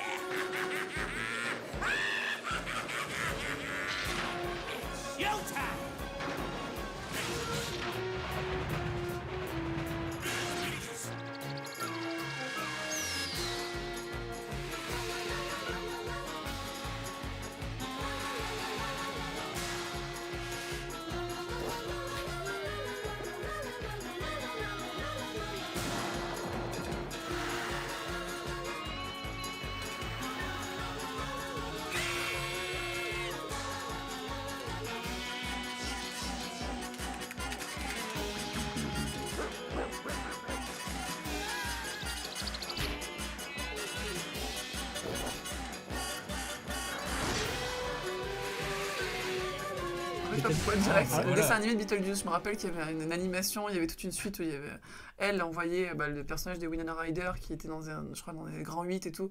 Je sais pas pourquoi je pense à ça d'un coup. Il est sorti de nulle part celui-là. Vraiment. C'est vrai que je pense qu'il est années 90. Il y avait tout un truc hyper rythmé, mais ça date. Moi, le générique vraiment qui me parle comme ça, c'est vraiment celui de Game of Thrones. Ah ouais. Puis il racontait une histoire en plus. Chaque saison, il changeait. Après, t'avais même des blogueurs qui se mettaient, tu sais, sur chaque image, ils disent, mais en fait, là, c'est parce qu'en fait, c'est une générique animée. Des malades pour moi. C'est vrai que t'as pas regardé, toi? Si, j'ai regardé, mais ça m'a un petit peu. Comment ça? Non, mais j'ai trop. En fait, j'ai trop. Entre Moulin Rouge et ça va pas. Hein. J'ai trop binge-watché, en fait. Ah, ok. J'ai commencé la série tard, et donc j'ai regardé plein d'épisodes, et au bout d'un moment, je fais, j'en ai marre là. Et du coup, j'ai fait une pause, et ça fait 6 ans que j'ai fait une pause, 7 ans. C'est fini. Désolé. Non, mais je comprends, parce que moi, j'aimais beaucoup les 2 premiers épisodes, et puis les 2 derniers de chaque saison. Au milieu, il y avait toujours une très grosse longueur. C'est du vent. Voilà. Bon. J'ai une grosse épée, super, mais serre-toi-en. C'est vrai que le générique était hyper atypique dans celui-ci. Ouais, complètement. C'est vrai que c'est une référence, quand même, en termes de générique. Musique, image. Ouais.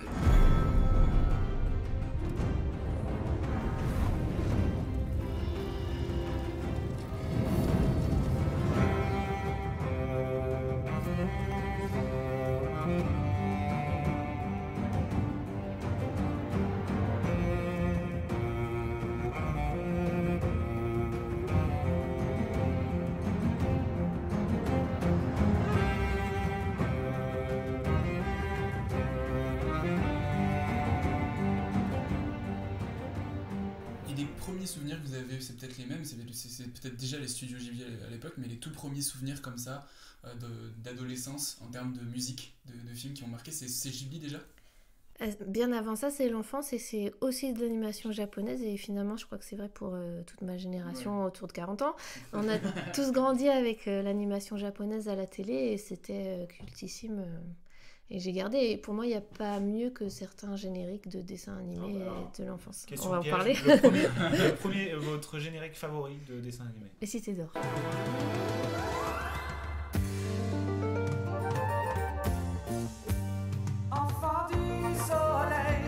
Parcours la terre, le ciel, cherche ton chemin. C'est ta vie, c'est ton destin. Et le jour, la nuit, avec tes deux meilleurs amis, à bord du grand. Puis même Les Cités d'Or, ce dessin animé m'a vachement marqué enfant. Et vous avez vu les nouveaux qui sont sortis? Non. C'est parfois dur de de faire un remake ou de faire une suite de certains trucs. Mais c'est bien. Oui. Il y avait aussi les Captain Flamme et tout ça, j'imagine? Non? Moi, pas trop Captain Flamme. Qu'est-ce que je regardais? Les Mondes Engloutis. Les Mondes Engloutis. Un très beau générique de Vladimir Cosma. Toi, enfant de la terre, écoute-moi. Toi qui as le secret du chagrin. Dans toutes les strates et les mondes engloutis. On a déjà entendu plusieurs fois cette histoire entre votre relation et le studio Ghibli. Est-ce que vous pouvez nous raconter cette petite anecdote? Comment ça a commencé? Comment vous êtes retrouvés je suis habituée à raconter, donc je sais bien le raconter maintenant. On va pas vous embêter longtemps. On parlait des hasards et de la chance, c'est vraiment ça qui s'est produit et qui, depuis le départ dans ma modeste carrière, ça a toujours marché comme ça. Moi, donc fan d'animé et artiste un peu indépendante et pas du tout connue en fait à l'époque, j'envoie mon CD nouvellement sorti. On est en 2009, ça date un peu. À des journalistes ou à voilà, et puis je me dis tiens, je vais l'envoyer au studio Ghibli pour les remercier pour leur film. Donc on a trouvé une adresse, on a envoyé ça un peu au petit bonheur. Et vous n'avez même pas mis votre adresse mail? Non, j'avais mis un mot de remerciement sur une petite carte postale et qui est devenue célèbre parce qu'ils l'ont montré au Japon dans toutes les émissions de télé. Après, c'est la carte postale qu'elle avait envoyée. Mais c'était un cadeau de fan et comme fan, je mettais pas mon contact, ça me paraissait... Ça dit, il y avait mon nom, il y avait le CD, donc il fallait pas être super fort pour retrouver. Mais n'empêche, ça m'a fait très plaisir. Donc 10 jours après, je reçois un mail pour savoir si c'est bien moi qui ai envoyé ce CD. Et déjà ça, c'était fou, je suis tombée un peu à la renverse en disant génial, ils veulent me remercier, j'étais hyper fière. Et en fait non, c'était une prise de contact un peu plus sérieuse, on va dire. C'est pas juste un merci. Et ça s'est fait assez vite finalement, le concret de me demander de composer un titre. C'était vraiment avec la prudence japonaise, asiatique. Un titre, puis 2, puis 3, puis la BO entière au bout de quelques mois. Ah oui, j'imagine que vous avez dit oui direct. Ah oui, j'ai rien négocié du tout, ni posé de questions. Peu importe le mail, oui. Donc on a rencontré les équipes à Paris quelques jours après que j'ai reçu ce mail. Alors du coup, ça s'est passé comment, la façon de travailler? C'était vous allez au Japon ou... J'ai été beaucoup au Japon. C'est pendant 1 an et demi la composition des musiques. Je faisais pas que ça, mais quand même.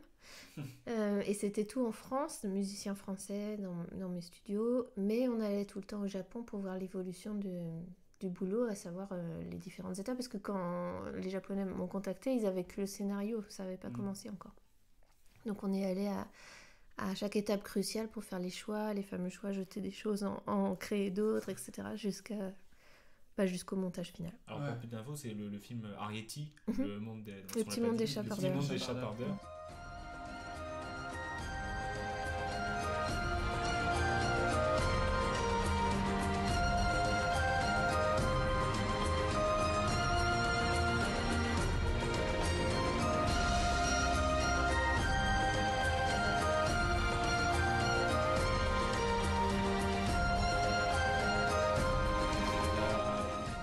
Vous avez lu le scénario avant ouais. Comment ça s'est passé? Ils m'ont envoyé, c'était les premières choses que j'ai eu, scénario, le livre original, parce que tout ça c'est issu d'un bouquin pour enfants anglais. C'est très connu en Angleterre, aux États-Unis, mais c'est pas connu en France en fait. Mais c'est un classique là-bas pour les enfants. Et puis quelques dessins, les premières recherches de personnages, etc. Vous avez réagi comment? Vous avez ça, c'était plutôt dingue, ouais. Je le raconte assez souvent encore, parce que ce film, il continue de me suivre beaucoup dans des festivals de cinéma ou dans parfois même des écoles qui me font venir pour travailler avec eux ou en parler. Avoir les dessins originels 2 ans avant la sortie du film. Un peu ou pas quand c'était plutôt chouette. Donc, c'est des souvenirs assez j'imagine qu'en tant que fan, voir l'envers du décor, ça va être c'est magnifique. Mais même s'ils n'avaient pas retenu les musiques à la fin, d'avoir vécu ça, c'était Merci. C'est clair. Une dernière petite question pour ce film. La fin du générique, c'est une chanson en français? Elle existe dans plein de langues. Je l'ai chantée dans des tas de langues, cette chanson. Ah ouais. En japonais d'abord, en anglais d'abord, parce que c'est ma première maquette. Et puis après, pour me défier, ils m'ont dit, mais il faut la chanter en japonais, mais ils l'avaient dit sur un ton de boutade un peu. J'ai dit, ok. Et donc on l'a fait, et donc c'est la version officielle de la BO en fait, en japonais.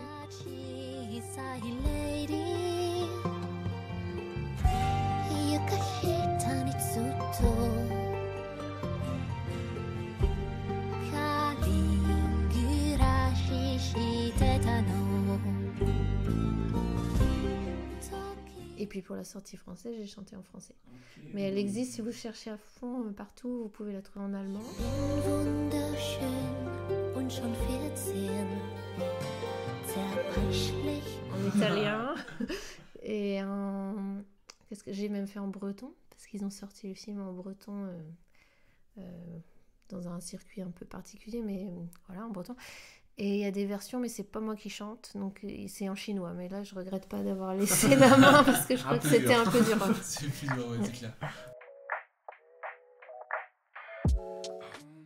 Mais tu ne fais pas que des affiches alternatives, tu fais aussi des vraies affiches. Tout à fait. Par exemple, pour OVNI, que tu as fait. Oui, tout à fait, pour Canal+. Qu'on t'a vu dans le métro, enfin, on a vu l'affiche dans le métro. Partout, partout, c'était incroyable.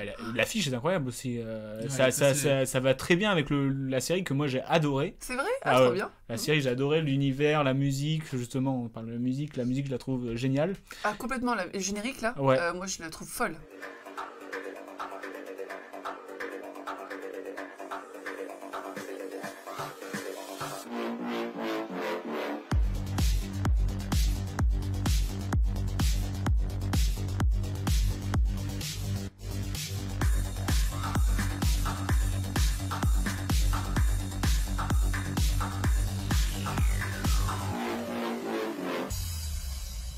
Elle a vraiment un univers et où justement on reconnaît la série par cette musique aussi, et du coup la musique qui est un petit peu bizarre, elle colle avec l'ambiance qui est bizarre, avec les couleurs qui sont bizarres pour une série, on va dire, de télé, et donc du coup ton affiche colle parfaitement parce que c'est vraiment l'ambiance du film, je trouve.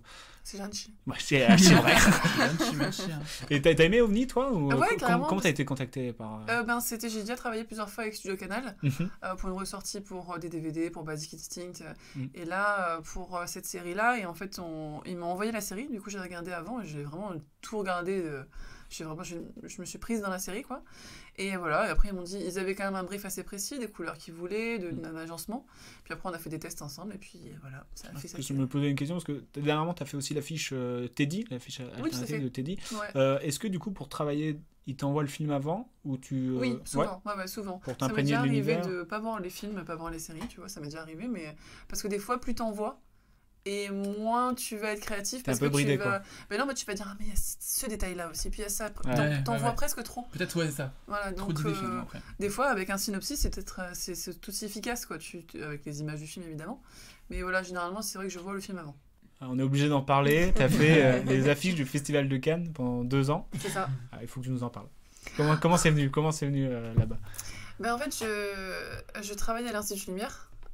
J'ai travaillé, c'était un des premiers tafs juste après les subs de pub d'ailleurs. J'ai été embauchée comme graphiste là-bas, et puis j'ai terminé graphiste en chef au bout de 3 ans. Et il se passait, juste à ce moment-là, un peu l'apothéose niveau affiche, là, cet effet boule de neige que j'ai eu sur internet au même moment. J'étais encore salariée, donc il y a eu plein d'articles sur ce que je faisais, et je me suis dit, là, soit je me lance maintenant, soit je le fais pas. Et du coup, je me suis mise à mon compte à ce moment-là. Et 1 an après, Thierry Frémaux, qui est le directeur de l'Institut Lumière et le directeur du Festival de Cannes, m'a appelé, il m'avait dit écoute, est-ce que ça t'intéresserait de réfléchir à l'affiche du Festival de Cannes? Bon, pas fan. Le festival de quoi? Je ne connais pas. Non, mais, ce qu'il ne savait pas lui, c'est que c'était un énorme rêve pour moi. C'était vraiment un truc. Je pense que j'avais les mains qui tremblaient quand il m'a appelé, tellement. Enfin, j'étais très émue. Et en fait, je lui ai proposé des choses. Donc après, il se dit, on va partir officiellement tous les deux, on va aller, parce que c'était au début, il faut qu'il voit des choses avant de se dire qu'on va essayer. Oui, bien sûr. Donc je lui ai montré 2-3 petites choses, et puis après, on a enchaîné, et puis ça a été des mois de travail, évidemment, pour obtenir l'affiche, la bonne, quoi. La première, c'était avec Belmondo? Exactement, Belmondo, Anna Karina, dans Pierrot le Fou, c'est une photo de tournage. Donc, c'était et là, est-ce qu'il y a un thème ou c'est un peu carte blanche aussi? L'avantage, c'est qu'avec Thierry Frémont, on avait déjà travaillé ensemble. Donc, du coup, il savait, moi, comment je fonctionnais. Il savait que depuis le cinéma, tout ça, je suis une grande fan. Donc, j'allais chercher les visuels, j'allais lui proposer des choses, quoi. Je pense qu'il avait confiance. Il y avait déjà un terrain de confiance entre nous. Donc, j'ai vraiment une carte blanche, et ça c'était ouf aussi, quoi. Pour le Festival de Cannes, c'est quand même chambé. Ah ouais, non, après c'est quelqu'un de très exigeant, mais je veux dire, j'avais vraiment, là c'est carte blanche, propose-moi des choses et puis je te dirai si c'est bien ou pas. Voilà, c'était un peu ça. Oui. Non, mais bien sûr, moi je t'aime bien, pas de problème. Oui, pas de problème. Et est-ce que tu te souviens la première fois où tu as vu ton affiche en immense devant le palais? Ah ouais, ça... Et c'était un truc de fou? Ah ouais, c'était un truc de fou. Je me rappelle même le jour, en fait, je savais à quelle heure elle allait sortir par rapport à la conférence de presse. Je me rappelle très bien, j'étais chez moi, j'étais devant l'ordinateur. Et il s'est passé quelque chose instantanément déjà. Enfin, les mails, plein de choses. Mon nom sortait partout. Et puis c'était cool parce que les médias, en plus, ont valorisé le travail de la personne qui avait derrière l'affiche. Enfin, c'était pas que... Ça. Ouais, je trouvais ça vraiment chouette, c'était très cool. Et puis vu que c'était un changement, parce qu'avant, c'était une autre personne que moi, là, c'était une nouvelle personne, lyonnaise, tout ça... Et quand je l'ai vu, l'affiche sur le palais des festivals, c'était très émouvant pour moi. Je me rappelle ne pas regarder au début d'avancer, et puis d'un coup de lever la tête, et puis c'était beau en plus. J'ai des frissons presque. Non, mais c'est vrai. J'ai l'impression que c'est mon affiche, là, je comprends pas. C'était fou, quoi. C'était vraiment... Et puis les couleurs, il y avait un travail de ouf qui a été fait sur l'impression. Et franchement, je vais te dire, ça a été encore plus émouvant pour moi la deuxième année. Ah ouais? Pour Anis Arda, du coup. Ouais, parce que tu dis deux fois. Exactement, oui. Alors déjà, au-delà de ça, l'affiche est un côté très sentimental, parce que par rapport à ça. Et puis au-delà de ça, c'est vraiment deux fois. Enfin, c'est monstrueux. Enfin, moi, j'ai failli faire... C'est pas une coïncidence. C'est pas une coïncidence. C'était trop, pour moi, c'était un rêve. Donc, de faire ça à 28 ans, 29 ans, c'était... Et toujours dans les musiques de films, vous avez fait un documentaire aussi, Terre des ours, le documentaire en 3D. J'imagine que c'était complètement différent dans la manière de travailler que Arrietty. Oui, alors c'est encore Arrietty qui m'avait amené cette chance, parce que c'est le réalisateur qui a aimé les musiques d'Arrietty. C'est l'histoire de ma vie maintenant, Arrietty, parce qu'à chaque fois c'est toujours ça qui... C'est pas grâce à Arrietty, c'est grâce à vous. Ah non, il faut rester derrière. Pour moi c'est les chansons et après ma petite personne après. Mais bref, c'est notre débat. Oui, c'est très différent parce que, à la différence de l'animation, et encore pire que pour un film de fiction, dans un docu animalier, quand les projets commencent, les équipes ils n'ont pas les images, mais pas du tout, parce qu'ils vont aller les tourner après. Donc ils font une bribe scénaristique, mais ils savent pas ce qu'ils vont récolter avec les animaux sauvages. Donc ils savent pas finalement l'histoire qu'ils vont raconter à 100%, même s'il y a une trame. Donc même si on commence à écrire des thèmes et des musiques, ils vont être mis à monter à l'image un peu en last minute. Ce qui peut faire des fameuses déconvenues avec les fameux tracks temporaires que les producteurs mettent parfois et auxquels ils s'habituent. Et puis au final, ça marche pas forcément sur le montage final. Donc on se retrouve un peu coincé, écartelé entre... Donc sur Terre des Os, plus douloureux l'aventure. Douloureux carrément. Plus douloureux. Et puis le film a beaucoup moins d'aura que... Ça reste un documentaire aussi, donc ça touche moins de monde forcément. Peut-être, ouais, mais après, ça aurait pu avoir un grand succès aussi. T'as eu La Marche de l'Empereur. Voilà. C'est vrai. Mais en plus, ça prend beaucoup de place, la musique dans... c'est un peu pareil, même encore plus que dans un film classique, c'est que on a beau avoir une narration et des très belles images, si on met pas de musique, c'est nul quand même.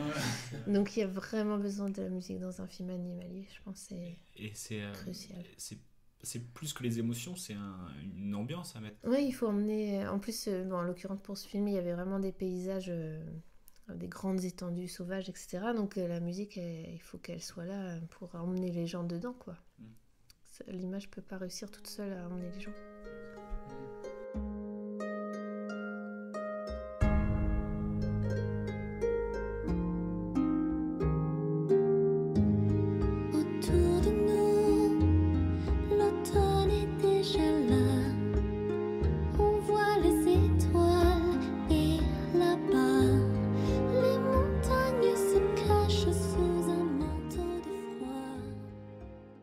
avez travaillé sur des jeux vidéo. Ouais. Est-ce que c'est encore en cours? Ça fait partie des frustrations. C'est que j'ai fait une très belle bande-son pour un jeu vidéo il y a quelques temps. Ça doit faire 3 ou 4 ans maintenant. Mais que le jeu est un peu dans un tiroir. Et donc, je suis très frustrée qu'il ne sorte pas. Okay. C'était...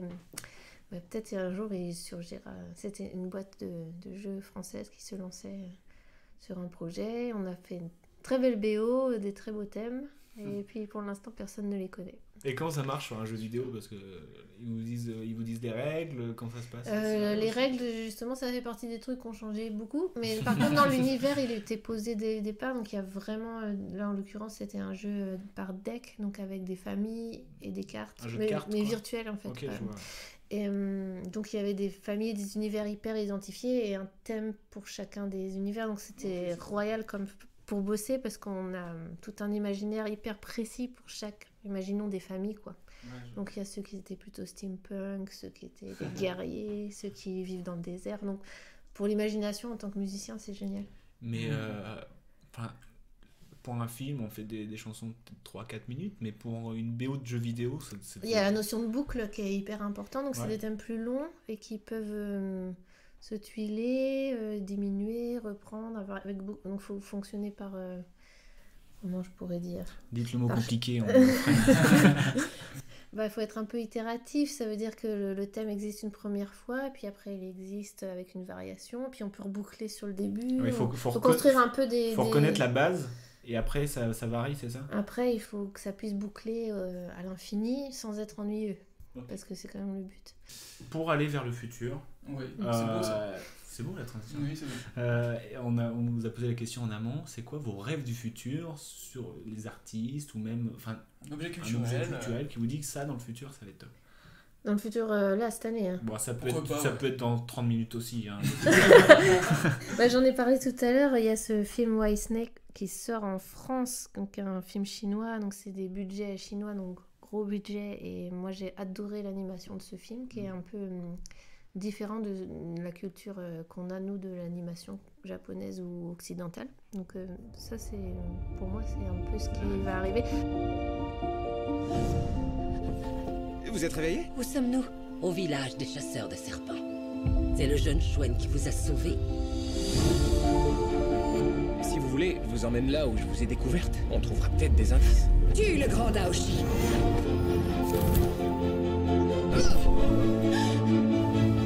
T'es un chasseur de serpents. Blanca, ma sœur. Merci beaucoup de nous avoir accordé ce temps. C'était vraiment cool. Très intéressant. Merci de l'invitation. Et toutes ces rêves, on va se régaler. Merci beaucoup. Et je reviendrai. Avec plaisir. La suite. Avec grand plaisir. Ouais, parce qu'il y a l'air d'avoir de la suite en cours. Merci beaucoup. C'est clair. C'est marrant, j'ai un nom qui me vient en tête d'une petite nana qui peint, elle pour le coup sur toile, elle qui ne triche pas, et qui fait des trucs vraiment très très chouettes. Elle s'appelle Cannibal Malabar sur Instagram. Okay. Et pour moi, ça m'étonne qu'elle soit pas encore plus connue que ça. Okay. Parce que je trouve qu'elle fait en fait, elle peint avec des couleurs très vives, donc c'est pour ça aussi que j'aime. Il y a un côté très 70s aussi. Elle a vraiment beaucoup de goût dans les couleurs. Elle est très très bonne dans la pâte, sa manière de dessiner et de peindre. Donc voilà, si vous avez envie d'aller faire un tour... On va aller s'abonner alors. Franchement, elle mérite vraiment, elle a beaucoup de talent. Et je crois qu'elle est à Lyon, d'ailleurs, elle est lyonnaise. Allez. Donc voilà, donc bon, au bout d'un moment... Ok, c'est super subjectif. Merci beaucoup de nous avoir accordé ton temps. On peut te retrouver où sur Internet avec Flore Maquin, c'est ça? Exactement, sur mon Instagram. Dans le lien de ma bio Instagram, il y a mon site, il y a mon shop. Voilà. De toute façon, on mettra les liens dans la description. Avec mon Instagram, il y a tout. Ok, voilà. Super. Et merci beaucoup. Merci, c'est merci trop à cool. vous de m'avoir invité. Merci beaucoup.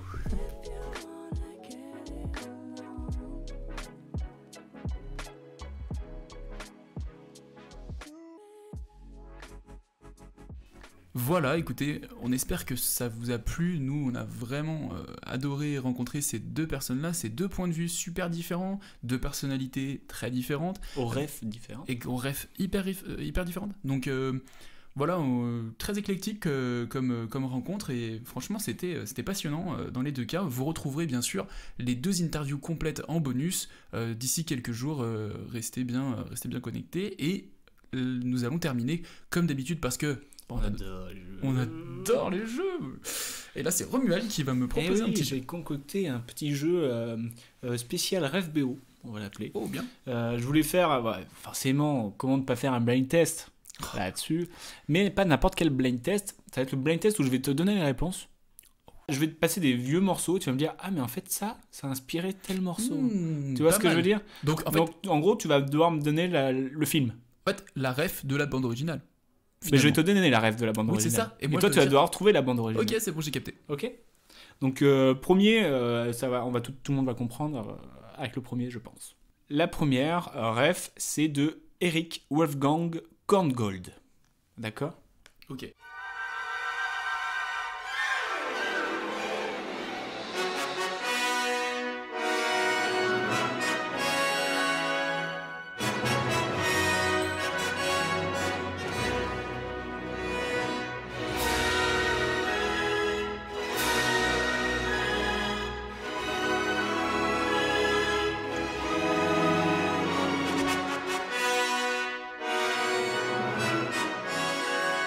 À ton avis, ça a inspiré quel film ? Ça, alors, on est d'accord que ça, c'est le morceau d'origine. Ouais, ça, c'est le morceau d'origine. Inspiré un compositeur qui a remasterisé un peu ça pour faire une BO de film. Ouais. Retour à le futur ? Non. Non. Tu peux pas penser un petit peu à Star Wars ? Si, un petit peu, mais... Ah, si. Regarde le début. Peut-être. Si.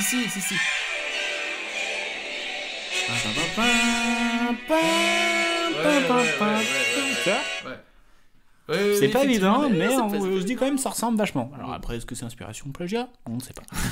Le deuxième jeu, le deuxième extrait, c'est de Frédéric Chopin, de la sonate numéro 2 en B flat minor. Voilà.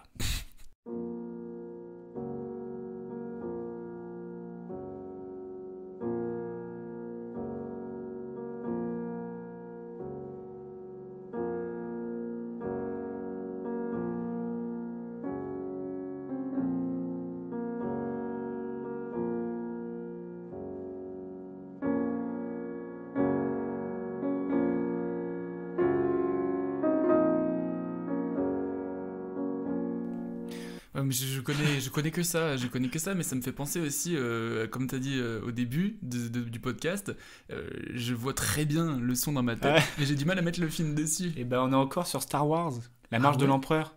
Pam pam pam pam pam pam pam pam. Ah ouais. Tu trouves pas ça ressemble vachement quand même ? Si, maintenant que tu me le dis, c'est sûr, mais... Waouh, c'est beaucoup plus dur que ce que je pensais. Ok, d'accord. T'as vu ? C'est dur, c'est dur. Je vais me refaire. Mais quand tu penses et que tu compares les deux, tu fais ah ouais, quand même, ça ressemble beaucoup. Le troisième extrait est de Stravinsky, Le Sacre du Printemps, à la partie sur la danse des adolescentes.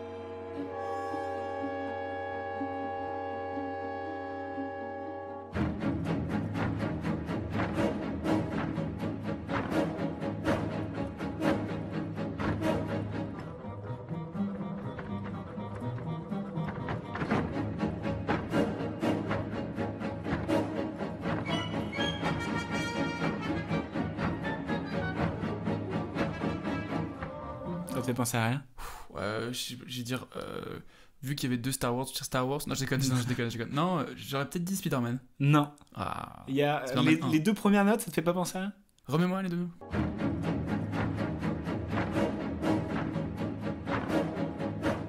Pom pom pom pom pom pom pom pom pom pom pom. Les Dents de la Mer ? Mais c'est évident, purée. C'est fou quand même en vrai. Quand tu compares les deux, c'est vrai que hors propos, j'imagine que c'est un peu compliqué. Ouais. Mais quand tu reprends, tu fais putain, mais ouais, c'est fou quand même. Mais bien sûr. Donc ça, Dans la mer, c'est inspiré de John Williams aussi. Alors là, ça va être un peu compliqué, je pense. Mais quand on y pense, on fait ah ouais, c'est vrai que ça ressemble beaucoup. Il y a même eu là, il y a eu, je crois, il y a eu des procès et tout. C'est parti. C'est de Monty Norman, Bad Thing, Good Thing.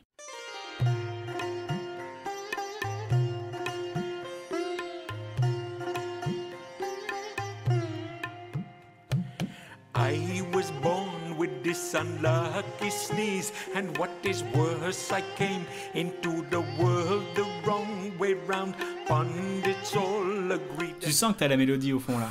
Bah oui, je la faisais avec mes doigts et tout, je la sens super bien, mais oh purée, c'est un Disney ? Non. Ça m'a fait penser à un dessin animé. Est-ce que c'est un film C'est un film que tout le monde connaît. Ah ouais? Ouais. À ce point? C'est même des films que tout le monde connaît. Oh, c'est une saga donc? Ah ouais. Ah ouais? Ouais. Non. Essaye peut-être d'accélérer la mélodie dans ta tête. Ah bah c'est Pierre Descailles? Non. Non, pas du tout. C'est James Bond. Ah ouais? Écoute.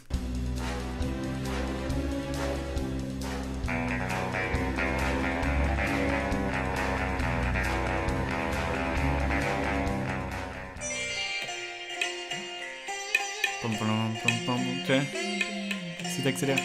Ah ouais. T'as vu? Tu vois, c'est un petit peu... Ouais, c'est tendancieux, ouais. C'est tendancieux. Hein. La rythmique, peut-être que si tu l'accélères, ça... Ouais. Le jeu aurait dû s'appeler Justice or Not Justice. Justice or Not Justice, clairement. Bah voilà. Et bah écoutez, il nous manque les rêves du futur. Et bien sûr. Cette fois-ci, j'y ai pensé. Bravo. Il n'y a pas de montage, d'habitude, je fais... Ah, mais oui. On va couper. Et je cherche. Et non, j'ai trouvé. Ok, vas-y, dis-nous. Ouais, vas-y. Ouais. Alors j'ai essayé de trouver un truc un peu dans le thème aussi de la musique. Bien sûr. Et c'est sur Insta, c'est un gars qui s'appelle Rat Trick. Alors RA comme le rat, qui est le truc dégueulasse. Point Trick, T-R-I-C-K. Et en gros, c'est un gars qui fait de la batterie sur des musiques classiques. Donc il va prendre, je sais pas, du Chopin et il va accompagner le Chopin avec de la batterie, tu vois. Ah ouais, sympa. Donc en gros, il va mélanger le style rétro classique en mettant de la batterie et tout, et il y a vraiment des trucs, c'est trop cool. Par exemple, là, il prend le concerto numéro 3 en D mineur de Rachmaninoff.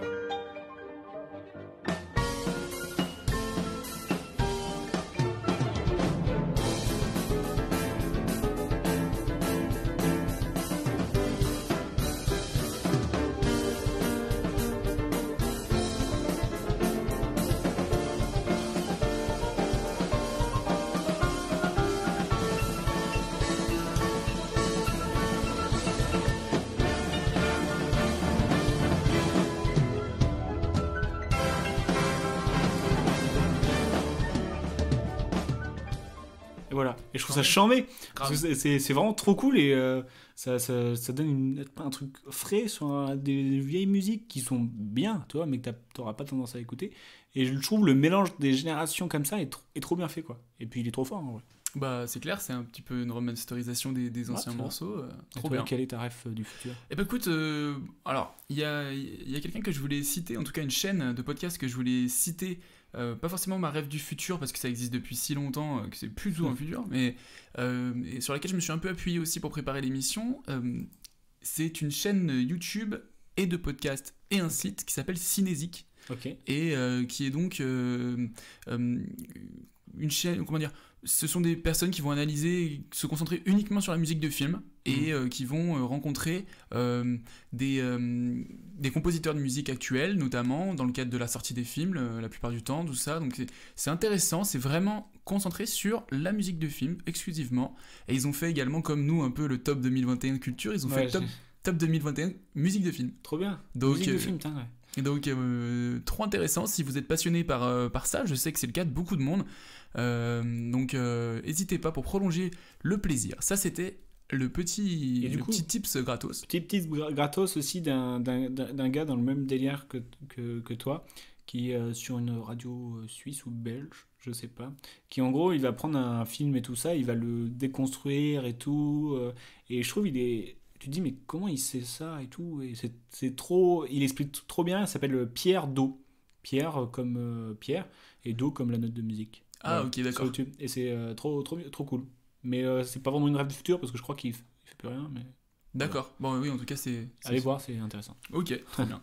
Et ma réelle rêve du futur et surtout mon coup de cœur de ce début d'année et qui aurait été sans problème dans mes tops, voire top 1 des séries 2021 que j'ai découvert trop tard, c'est la série Arcane. Ah ouais. Sur Netflix, série tirée du jeu League of Legends. Alors, je vous arrête tout de suite. Oh, le gros geek. Non, et bah t'es un gros geek en fait. Non mais attends, je n'ai jamais joué à League of Legends de toute ma vie, donc je me suis dit ça va être si long. Et en fait, mais pas du tout. Sincèrement, sans faire le mec pompeux, franchement, il y a une capacité d'immersion dans ce truc-là. Il y a 9 épisodes. J'étais vraiment avec eux tout le temps. C'était incroyable. Gros big up au studio d'animation qui s'appelle Fortiche, qui a fait toute l'animation de ce truc-là, et elle est vraiment charmée. Il y a des cadres qui sont mieux que dans des vrais films. Et il y a une... Parce que ce n'est pas un vrai film, c'est ça qu'on va me dire? Non mais tu m'as compris. Et donc du coup... non, sincèrement, grosse capacité d'immersion. Ça fait longtemps que j'avais pas vu un truc comme ça qui esthétiquement m'avait bien claqué. Donc c'est sur Netflix, n'hésitez pas. Et on parlait des musiques de films. La bande originale est signée Imagine Dragons, pour ceux qui aiment bien le groupe. C'est mon cas. La musique s'appelle Enemy. On en écoute un extrait maintenant. I wake up to the sounds of the silence that allows for my mind to run around with my ear up to the ground. I'm searching to behold the stories that I told when my back is to the world that was smiling when I turned. Tell you you're the greatest, but once you turn they hate us. Oh, the misery. Everybody wants to be my enemy. Voilà, écoutez, n'hésitez pas à aller voir Arcane sur Netflix, c'était ma rêve du futur. Trop bien. Et moi, n'hésitez pas à aller voir la scène où il court dans Licorice Pizza. Tu sais qu'à chaque fois que tu dis Licorice Pizza, j'entends les choristes pizza. C'est le groupe trop bizarre. Trop bizarre. Ça fait un peu groupe de métal, tu sais. Ouais. Ah ouais. Licorice Pizza. C'est vrai. Avec Ramor, faut rajouter. Ça fait un peu groupe de hard rock ou de pizza. Ah bah voilà. Je crois que c'est une fin d'émission. N'hésitez pas à vous abonner, à mettre un petit j'aime, ça dépend sur quelle plateforme vous êtes finalement. N'hésitez pas à vous abonner, partager et aller suivre aussi nos invités. Cécile Corbel sur Insta, qui sont Cécile Corbel, on trouve. Tout à fait. Et pareil pour Flore Maquin. Exactement. Et allez les soutenir et franchement, soutenez-nous aussi, c'est cool. Ouais. Et nous, on peut même vous soutenir. Si vous voulez, on vous soutient, nous. Alors, en tout cas, dans vos vies, on est là. Ouais, on vous là. soutient. Bon, c'est une fin d'épisode. Merci à toi, Jeanne. Merci à toi, mon cher. Et on se retrouve pour une nouvelle émission. À très vite. Salut. Je sais que j'abuse, hein, mais est-ce que ce ne serait pas le moment idéal pour un chant d'adieu?